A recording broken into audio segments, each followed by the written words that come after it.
माझ्यासोबत original Nikhil Wagle sir आहे. Sir बरेच आंदोलनं तुम्ही आतापर्यंत कव्हर केले असतील आणि नेमकं या आंदोलनात या वयात का यावं असं वाटलं बरं तुम्हाला दिल्लीमध्ये एवढ्या गर्मी? वय झालंय माझं बरोबर आहे, पण मनाने मी अजून तरुण आहे. तो सुखी होता अमेरिकेत, त्याला भारतात यायची पण गरज नव्हती. तो आला, त्यांनी केलं आणि इतकं मोठं झालं. कालचं जी काही घटना घडली ती अंगावर येण्यासारखी आहे. म्हणजे पडदे लावून पांढरे असे की पांढरा कपडा लावला त्यांनी, त्यांना उचलताना त्यांच्याविषयी काही वाईट साईट बोलले जॅमर लावलेत. म्हणजे मी आता बऱ्याच ठिकाणी व्हिडिओज वगैरे केले आणि त्या व्हिडिओच्या नंतर मला व्हिडिओ अपलोड करायचं म्हणल्यावर मला फार रोडवर जावं लागतंय. सगळ्यांनाच जावं लागतंय, कोणाचंच तिथून अपलोड होत नाही. जॅमर्स लावलेत आणि दिल्लीमध्ये मला असं कळलं अनेक ठिकाणी जॅमर्स लावले. मनमोहन सिंग अधिक संवेदनाक्षम होते, त्यांनी अण्णा हजारेंशी बातचीत केली होती. त्यांना असं वाटत होतं की हे आंदोलन काही दिवस चालेल, 8-10 दिवस आणि बंद पडेल. असं काय झालेलं नाही. उलट गेल्या 4 दिवसात आंदोलन खूप वाढलेलं आहे. प्रचंड गर्दी आज मी बघितली तिकडे. तर आता थेट हे मोदींना भिडलेलं आहे आंदोलन. मला असं वाटतं मोदी या देशाचे पंतप्रधान राहायला पात्र नाहीये. पर्याय काय? पर्याय काय माझ्याकडे काही नाही. मोदी नको आहे तर मी सुद्धा चांगला पंतप्रधान राहतो. मोदी नको यायला काही अर्थ नाही की राहुल गांधींनी ते जंतर मंतरवर यायला नाही आले. काय कारण असू शकतो? कुठे चाललंय जर्नलिझम? बहुतांश मेनस्ट्रीम मीडिया हा विकला गेलेला आहे, म्हणून त्याला गोदी मीडिया म्हणतो. मुलांनी घोषणा दिल्या, गोदी मीडिया चले जाओ. बाहेर काढतो. एबीपीचा अँकर आला, आणखीन कोणत्याचा अँकर आला, आज तकचा आला, त्यांच्या विरुद्ध घोषणा दिल्या. मी एक मेनस्ट्रीम मीडियात काम केलेला माणूस आहे, टेलिव्हिजनला काम केलेला माणूस आहे. मी आज युट्यूब चॅनल चालवतोय आणि मला कळतंय की लोक प्रचंड प्रतिसाद देत आहेत, कारण मेनस्ट्रीम मीडियाची क्रेडिबिलिटी संपलेली आहे. किंवा कालचे मी तुमचे ट्विट आणि कंटिन्युअसली ट्रेनमध्ये ते पाहत होतो की आज रात्री काही होऊ शकतं. माहिती काय? मला माहिती मिळाली अशी आहे की उद्या जसं सोनम वांगचुकना उचलून दिलं ते पांढरा पडदा वगैरे ठेवून, म्हणजे अक्षरशः जिवंतपणे त्यांची अंत्ययात्रा काढली. आता लोकांनी हे बघितलंय. मला असं वाटतं भविष्यात अशीच अंत्ययात्रा मोदी सरकारची निघणार याविषयी माझ्या मनात काही शंका नाही.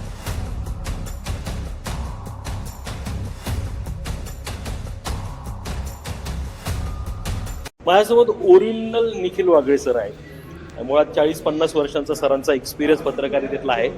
सर बरेच आंदोलनं तुम्ही आतापर्यंत कव्हर केले असतील आणि नेमकं या आंदोलनात या वयात का यावं असं वाटलं बरं तुम्हाला दिल्लीमध्ये एवढ्या गर्मी? वय झालंय माझं बरोबर आहे, पण मनाने मी अजून तरुण आहे. त्यामुळे तरुणांच्या आंदोलनात मला यावं असं वाटलं. यात काय तुला नवल वाटायला नको. तू उद्या आंदोलन केलं तर तुझ्या आंदोलन पण येईल. पण सगळ्यात महत्वाची गोष्ट ही आहे, म्हणजे गंभीर मुद्दा आहे की मोदी सरकार सत्तेवर आल्यापासून शेतकऱ्यांचं आंदोलन झालं, ते शाहीन बागचं आंदोलन झालं, अशी अनेक आंदोलन झाली. मोदी सरकारने शेतकऱ्यांचे आंदोलन भीक न घालता 1 वर्ष झालं ते, आणि त्यांना 4ही कायदे मागे घ्यावे लागले. पहिलं हे युवकांचं आंदोलन आहे 12 वर्षात. पहिल्यांदा या देशातल्या युवकांनी, ज्यांनी मोदींना मतं दिली होती 2014 आणि 19ला, मोदींच्या विरोधात भूमिका घेतली. आणि सोनम वांगचुक, माझ्या दृष्टीने महत्त्वाची गोष्ट ही आहे की सोनम वांगचुक यांचा काय थेट संबंध नव्हता, तरी ते कॉक्रोच जनता पार्टीत आले. ते असं म्हणाले मी ऑनररी कॉक्रोच आहे आणि मला मुलांसाठी बसायचं ते उपोषणाला.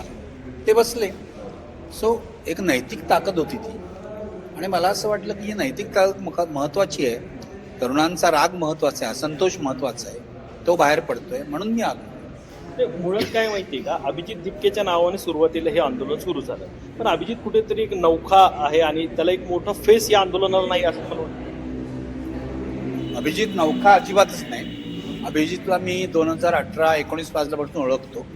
तो आम आदमी पक्षात होता आणि तो त्यांचा सोशल मीडिया सेल चालवायचा, आणि तो लोकांसाठी त्याचा फेस नवीन होता. पण त्यांनी कुठे ठरवलं होतं पार्टी सुरू करायची?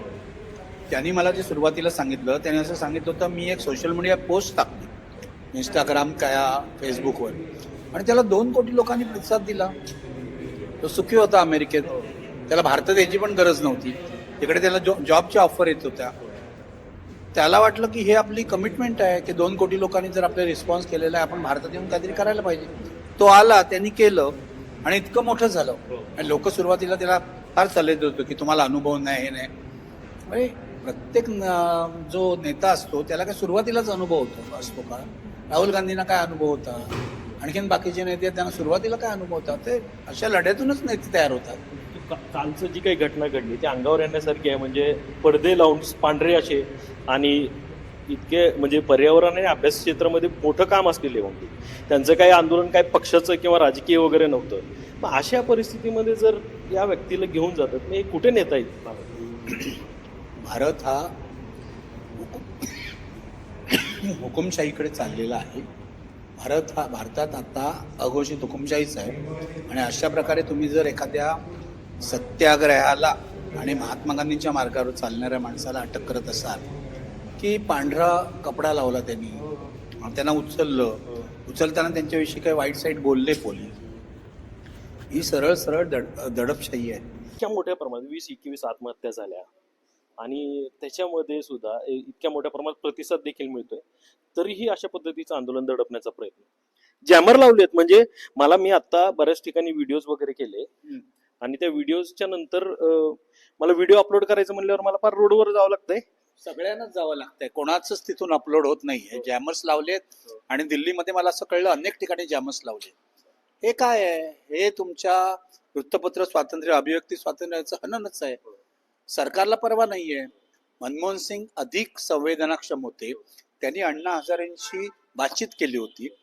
अण्णा हजारेंचं जी मागण्या होत्या लोकपालच्या वगैरे मान्य केल्या मनमोहन सिंगने. मोदींना काय पडलेलं नाही. त्यांनी 700 शेतकरी मेले किसान आंदोलनामध्ये, तरी 1 वर्ष त्यांनी आंदोलन होऊ दिलं. त्यांना त्रास दिला, छळ केला किसानांचा. इथे सुद्धा सुरुवातीला त्यांनी परवानगी दिली वगैरे असं दाखवलं, पण त्यांना काय वाटत होतं मी सांगतो. त्यांना असं वाटत होतं की हे आंदोलन काही दिवस चालेल, 8-10 दिवस, आणि बंद पडेल. तसं काय झालेलं नाही. उलट गेल्या 4 दिवसात आंदोलन खूप वाढलेलं आहे. प्रचंड गर्दी आज मी बघितली तिकडे, आणि तरुणांची गर्दी होती. खरं तर मोदींनी यापासून एक इशारा घ्यायला पाहिजे होता की हे तरुण नाराज आहे आपल्यावर, आपण सुधारणा करायला पाहिजे, आपण धर्मेंद्र प्रधानचा राजीनामा घ्यायला पाहिजे. आता काय होतंय, हे तरुण काय मागणी करतायत, आता धर्मेंद्र प्रधानचा नको, आता मोदींचा पण पाहिजे, दोघांचाही पाहिजे. तर आता थेट हे मोदींना भिडलेलं आहे आंदोलन, कारण मोदींनी दडपशाही केली. मला असं वाटतं मोदी या देशाचे पंतप्रधान राहायला पात्र नाहीये. म्हणजे हा खूप सौम्य शब्द मी वापरलाय, खरा वापरायला पाहिजे. मोदी या देशाचे पंतप्रधान राहायला लायक नाहीये. पर्याय काय सर तुमच्याकडे? पर्याय काय माझ्याकडे काही नाही. मोदी नकोय तर मी सुद्धा चांगला पंतप्रधान राहील. मोदी नको यायला काही अर्थ नाही. जो लोकशाहीचा आदर करतो तो पंतप्रधान होऊ शकतो. कोण आहे ते लोकांनी ठरवायचं, आणि लोक आपला नेता निवडतात. लोक जनता पक्षाच्या वेळेला कोण होता पंतप्रधान? कोणीच नव्हता. सगळे नेते एकत्र येत होते. 3 महिन्यामध्ये परिवर्तन झालं. मला माहित नाही आता होईल की नाही, पण माझी अशी इच्छा होती की राहुल गांधींनी ते जंतर मंतरवर यायला पाहिजे. नाही आले, काय कारण असू शकतं? मला नाही माहित, त्यांनाच विचारायला पाहिजे. कारण काही स्ट्रॅटेजी काय, म्हणजे त्यांना असं वाटत असणार की अभिजित दिपकेच्या आंदोलनामुळे काँग्रेसचं जे क्रेडिट आहे, असे केलं काँग्रेसने आंदोलन या मुद्द्यांवर केलं. बरोबर आहे, NSUने केलं, युवक काँग्रेसने केलं, पण त्यांनी जरा मन मोठं करून यायला पाहिजे होतं. सोनम वांगचुक सुद्धा हे म्हणाले होते, ते आले नाही. त्यामुळे त्यांचं नुकसान झालं. इथे आले असतं तर गुडविल खूप वाढलं असतं. मला माध्यम क्षेत्राबद्दल विचारायचं सर. तुम्ही इतके वर्ष माध्यम क्षेत्रामध्ये काम केले, त्यातली त्यात टीव्ही जर्नलिझम मध्ये देखील काम केले. काल मी इकडे निघताना मी बरेच जे मेनस्ट्रीम मीडिया हिंदी चॅनल्स, ज्यामध्ये मी काही मराठी चॅनल्स मध्ये कामही केलेलं आहे सर, अक्षरशः अशा पद्धतीने रिपोर्टिंग होत होती की कुठेही दाबदडप करून उचलून नेलेलं नाहीये. दवाखान्यामध्ये नेताना म्हणजे त्यांची प्रकृती खराब आहे म्हणून घेऊन गेलेले आहेत, आणि त्या पब्लिकला किंवा तिथल्या प्रोटेस्टरला कसला त्रास दिला गेला नाही. पण ऍक्च्युअल मध्ये ते व्हिडिओ ते दाखवत नव्हते. ते छोटे 4 विंडोज फिरवत होते आणि त्याच्यामध्ये ते दाखवत नव्हते. कुठे चाललंय जर्नलिझम? मला असं वाटतं की गेल्या 12 वर्षात मेनस्ट्रीम मीडिया बहुतांश मेनस्ट्रीम मीडिया हा विकला गेलेला आहे, म्हणून त्याला गोदी मीडिया म्हणतात. आता असं झालंय की नरेंद्र मोदी सरकार लोकांच्या मनातून उतरतंय, तसाच मीडिया सुद्धा उतरतोय. इथे मुलांनी घोषणा दिल्या, गोदी मीडिया चले जाओ. बाहेर काढत होते. एबीपीचा अँकर आला, आणखीन कोणत्याचा अँकर आला, आज तकचा आला, त्यांच्या विरुद्ध घोषणा दिल्या. मुद्दा असा आहे की या सगळ्या मेनस्ट्रीम मीडियाने आपली क्रेडिबिलिटी गमावलेली आहे. म्हणजे पत्रकारिता काय म्हणतात ते एकदम रस्त्यातळाला गेलेली आहे. इथे काय झालं, या आंदोलनाला प्रसिद्धी नाही दिली. तू म्हणालास तसं या आंदोलनाला प्रसिद्धी कोणी दिली तर सोशल मीडियावाल्यांनी, युट्यूबर्सनी. 300 युट्यूबर्स तिथे होते. हे आंदोलन युट्यूबर्सनी जगवलं, उचलून धरलं. मी एक मेन स्ट्रीम मीडियात काम केलेला माणूस आहे, टेलिव्हिजनला काम केलेला माणूस आहे. मी आज युट्यूब चॅनल चालवतोय आणि मला कळतंय की लोक प्रचंड प्रतिसाद देत आहेत, कारण मेन स्ट्रीम मीडियाची क्रेडिबिलिटी संपलेली आहे. तुम्ही बघा, पत्रकारांशी बोला, एक सुद्धा मोठा पत्रकार इथे आला नाही. दिल्लीमध्ये एवढे पत्रकार राहतात, एक सुद्धा मोठा पत्रकार आला नाही, कारण त्यांना भीती वाटत होती. त्यांना आपल्या जे काम आहे त्याचा सुद्धा अभिमान वाटत नाही, तर कशासाठी काम करतायत. सो मीडिया, हे सरकार जसं खाली खाली झालंय ना, तसं मीडिया सुद्धा खाली जाणार. आता शेवटचा प्रश्न विचारतो, जास्त वेळ घेत नाही. उद्या अजून परत आपण बोलूया सर. उद्याचा जो मोर्चा आहे किंवा कालचे मी तुमचे ट्विट आणि कंटिन्युअसली ट्रेनमध्ये ते पाहत होतो की आज रात्री काही होऊ शकतं, की हा जो आंदोलन आहे ते हाणून पाडण्याचा प्रयत्न होऊ शकतो.